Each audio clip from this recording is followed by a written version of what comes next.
is high-level language. When we talk in class, my students always have a blank in their eyes. What is SDG? What is it related to us? So we need to bring more of the example from the ground, how we ground up the SDG and make it real. I like the example from Saijo Denki and from GIZ that they work with the real problem and they drive it up and they show that development can be sustainable. But how can we share more and more of this example up into our discussion? Okay, I leave it up very brief. Thank you. Thank you very much. And maybe before we open the floor for a few questions from the public, just to sum up a little bit, when you talk about sustainability and greening of the economy, I think this is a very important point that we should take home. And the role of consumption, I think it was raised before. This is essential at the end of the day, because everything that is produced is for our own sake. We like it or not, it is there for us. And then maybe I would have one question, but I will speak after the public. It's on the enabling environment, because I think this is where maybe we can do some sort of a difference, but I keep it for the discussion later. We have a microphone? We do. So if we have questions, I see one gentleman. Then yeah, we start with you, sir. Thank you. My name's Jonathan Schott from Sustainable Development Foundation, a Thai NGO working with rural communities and farmer and fisher populations, working with ethnic minority groups. It's not really a question, but I just wanted to draw something out that's maybe been a little bit overlooked in the discussion. I think we sometimes get tripped up with the word sustainability, and we think just about the green side, the environmental side. But we shouldn't forget that in the Sustainable Development Goals, there's a lot about social protection, about ensuring nutrition, health, income, and education. So I think we really need to focus on the social protection side as well. And I'd like to link that back to two comments from the video that we saw. From Professor Sachs, he said that SMEs are not very able to take on social burdens, and they're not very good at insuring their workers. So a good example from Thailand would be migrant workers can access social protection schemes in Thailand, but only if their Thai employer registers them. And a lot of Thai employers don't want that hat. They don't register the workers, and they miss out on the social protection benefits they should receive. So there's a whole social protection area that we can be working on with SMEs. And then Dr. Yunus's point that he said about everybody's an entrepreneur. I think a lot of people working in Thailand at the moment are below me level. They're subsistence farmers or subsistence fishers. And there's an opportunity maybe, if we're talking about SME, to raise the level of the activities these people are doing and make them into entrepreneurs and make them into SMEs, so that we can improve their access to social protection like education and healthcare, maybe raise their income and their food security. And here maybe there's a little bit of donor education required as well. In so many projects where we're requesting funding from donor organizations, there's a criteria that says that you're not allowed to provide rotating funds or financial support mechanisms to the recipients in the field. You're only allowed to do kind of grassroots activities or educational or policy work. But based on Dr. Yunus's comments, finance is oxygen for these small groups. So maybe that's something that the EU needs to consider in its long-term strategy as well. Thank you. Thank you for that. We may want to react here. Is there any other question, comments from the floor? Don't be shy. Hello, thank you everyone for your participation. Just one question. If you're talking to someone working in SME, what do you tell him to convince him or her that, well, working towards sustainability is an opportunity, is something that they will gain from. It's not going to be a waste of their time and money, because as enterprises, they think also about profit, and they cannot think only about sustainability. So how do you convince them? What do you tell them? What would be the speech? Thank you. Thank you. Shall we start to answer? Maybe the first and the second intervention, you take the point you feel like you can provide some responses or some comments. Yeah, as I mentioned earlier, that if we using the SDG wording and to tell them,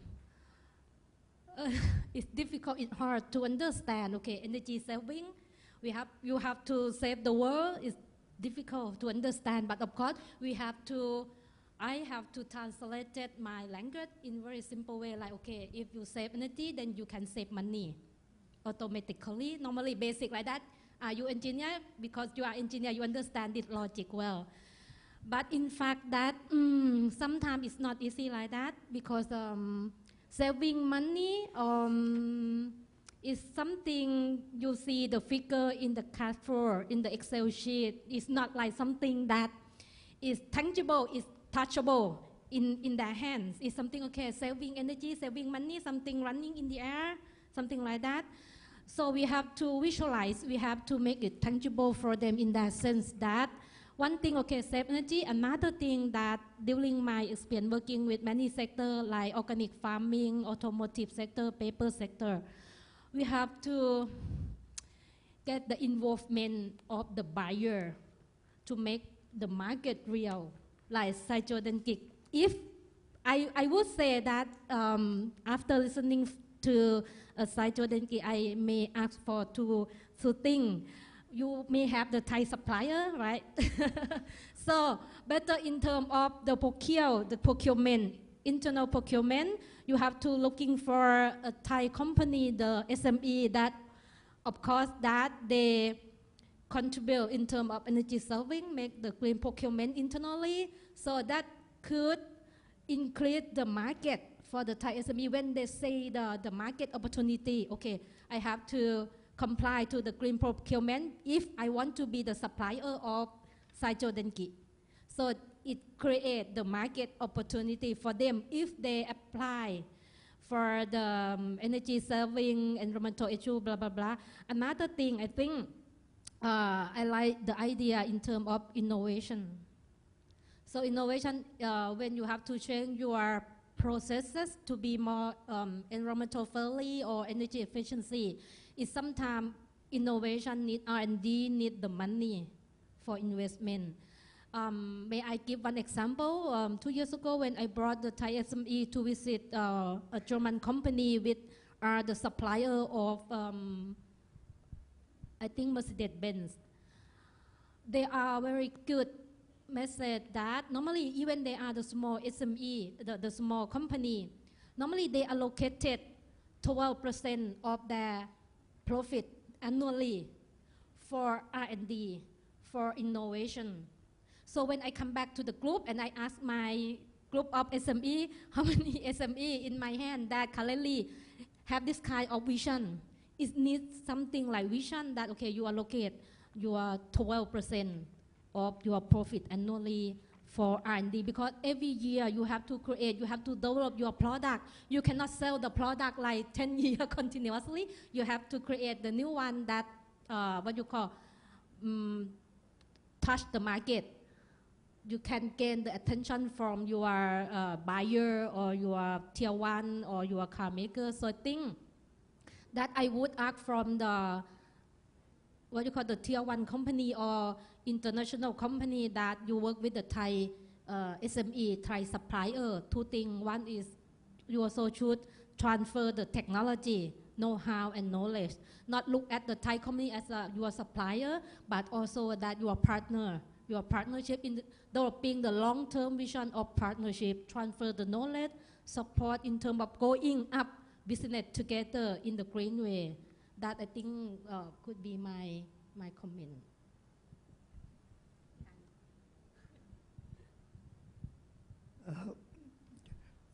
Maybe to relate to the questions or the observation,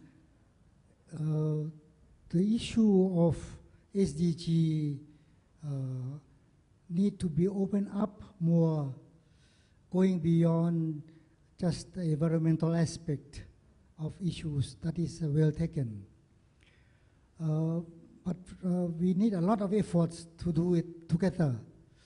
In the context of Thailand, I think the public space of discussion of this kind have been shrunk. So how can we bring and create, in the word of Dr. Chanatip, enabling environment? I mean, we need a platform of SDGs to engage diverse stakeholders. I think this would be a way to open up, because who will decide our future? The future should belong to everyone to be a part of discussion. New generation of people, new actors, even small people or small business that someone you ask, how should we tell the small business? We don't need to tell them. I think they are working very hard, but we need space of engagement with the future that we have to live together. There should be no barrier of such. So I think in the light of these future-oriented challenges, we have a lot to work together. I really feel that environmental questions are very serious, and it cannot only, my second point then, it cannot be answered by technical innovation alone. Not technical orientation alone. I agree, we need technical orientation, technical innovation.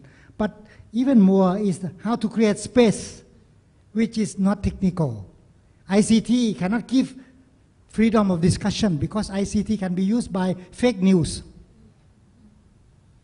You can get priel. You see, so ICT is not empowering as much as it may imply, but it also gives a new challenge to our sense of making that we have to live together. And there are many diverse kind of people in our society. So in that sense, I say technical innovation alone is not a solution. But we have to accommodate technical innovation in the context of social. So I think social innovation, public engagement are the serious question that we work together, so that we don't make people feel that they are not included. So the last point would relate to this inclusiveness. How can we have a future without a sense of inclusiveness? It's only a big people's future. It's already rich people's future. And that cannot be sustainable. Rich country future, not sustainable. So the whole earth cannot have a future with only thinking about the big people, big actors. So I think SME discussion today is just to relate to everyone. Everything small can be meaningful, and it can trigger new innovation. Using ICT can be a new vehicle for message of inspiration, like the lady from Bangladesh learned from Rana Plaza. And so we can learn from several things. So I heard from Saijo Denki, he make it very understandable. So I really appreciate. So in some way we need an understandable language across disciplines. So with that, I feel SDG can have a lot of potential, but so far it has been so limited language of command and also order.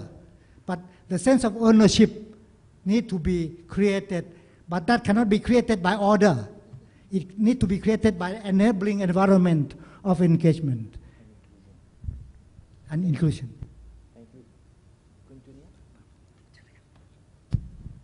Hello. In my idea for SME to they say to pursue sustainable development.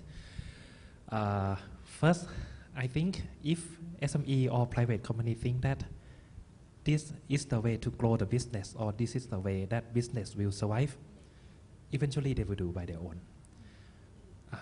And I believe nowadays to grow the business, to increase the revenue from the business, to make customer loyalty, we need to do it right way, not only profit, but profit and society. So I believe the only way, let's say, the only way that private sector will do is that they will grow. They will survive by this method. If they can think like this, they will do. But if they think only that they can cheat and they can grow the business, 100 words to them, 100 hours of training to them, no meaning. So if the society, if the marketing, if the communication to the society force the company or let the company think that to do, sustainable development is the way to grow and to survive, automatically it's the market mechanism to do it. Yes, so yeah.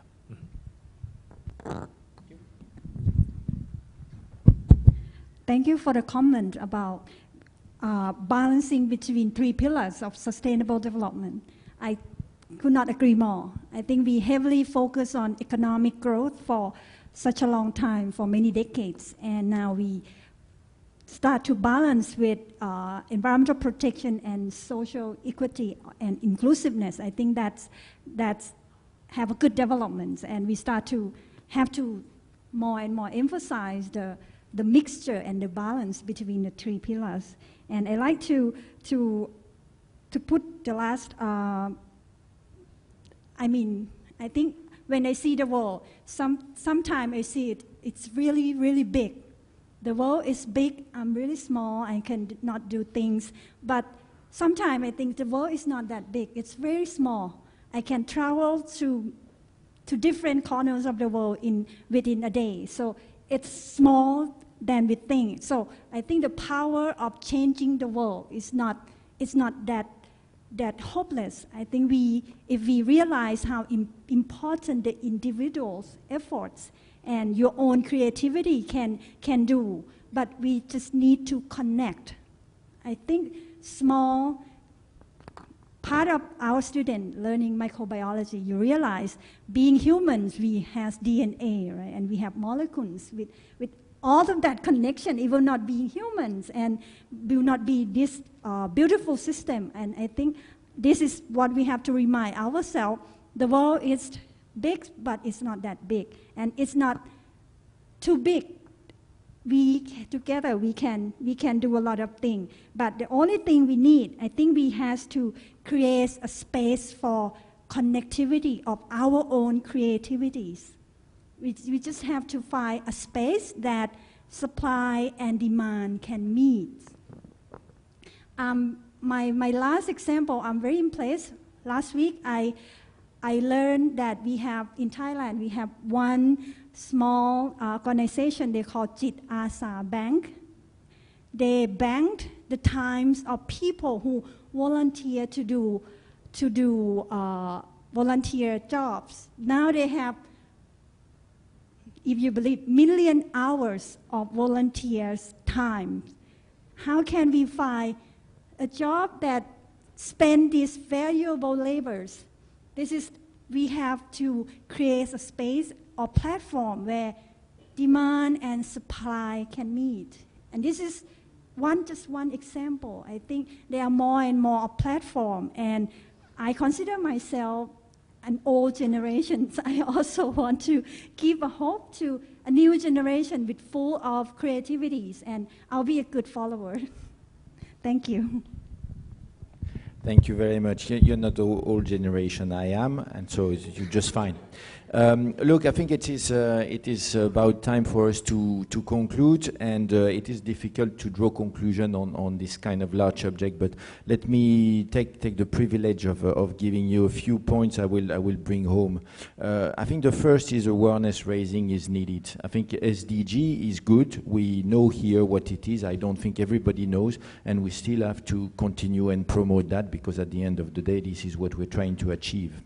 My second point would be what you just have behind you here. Partner for sustainable consumption and production. I think it's sum up a little bit the two aspects. It's not just about production, it's also about consumption, and this is how we can achieve sustainable development. So this is actually a very important panel. It's not by chance that this is just there. My third point would be to indeed agree with the comment that was made. This is not just about environment or greening of the economy, it's also about social development, and from our point of view it's a lot about developing decent work, and something we didn't discuss enough, gender. Gender is a very important point. We were very happy to have a balanced panel in that context, but I think it's an important point also for SDGs. One point that has been made also, which is important, is the change of perspective, to go from short-term gain to long-term gain, and I think this is very relevant for anybody which is in business. They have to try to change the way they look at it. It is not easy, but I think it's a way to look at the future that everybody should be explained what's the point and why should we look in the long-term perspective more than the short-term perspective, even in business. And this is something big in finance these days, but I think it's valid for everybody involved in economic development. Maybe one little point on small businesses. I think it is important today. I think it is growingly important in the future, very simply because this is where the jobs will be. If you look at the last 50 years, you will find that plenty of people have found jobs with public services, civil servant, with big companies all over the world, but then, gradually things are changing. Those big companies are employing less people, the government are shrinking as well, and you have more and more people that are faced with trying to find their own business, their own work, create their own job for themselves. And that this is the very reason why we should continue to promote that, because more and more people will be on their own and they need to be explained how they can contribute to the SDG business. And ultimately, I think it was raised by my colleague here, SDGs are a business opportunity as well. It's just a different way of looking at it, but there are business opportunities in promoting SDGs. And if I may, on the final point, which I think is fundamental for us as the EU, it's about the policy environment. This is very important, that we help partner countries to create a business environment, a policy-making environment that is conducive to discussing SDGs, to promoting small business, and that is, it has been explained, that is inclusive, that includes private sector, that includes civil society, government, and everybody in the society that is interested in its development. And in that context, I'm very proud that the EU is actually supporting the NESDB in this SDG roadmap for Thailand, together with CODI and together with Chulalongkorn University as well. There is a grouping of those organizations with support of experts from the EU to try to develop an engagement roadmap for civil society and private sector. And that is really inclusiveness. And maybe we're just at the beginning of it, but this is really the right way to go about it. It will take time, but I think we have started, we've taken the first step, and I agree with all of you raising that issue of inclusiveness. This is a key element for us. And maybe the final one, you've said it as well, we can all do something about it, and I think by sitting here, we're trying to raise the awareness on that, and that's already the beginning of that. So on that point, I would like to thank the panelists for your very good contribution today. I'd like to thank all the audience as well. Thank you very much for being with us today. Thank you for Chulalongkorn to organize all that for us, and my colleagues to have set it up. And I wish you bon appétit. The lunchbox are outside. Thank you very much.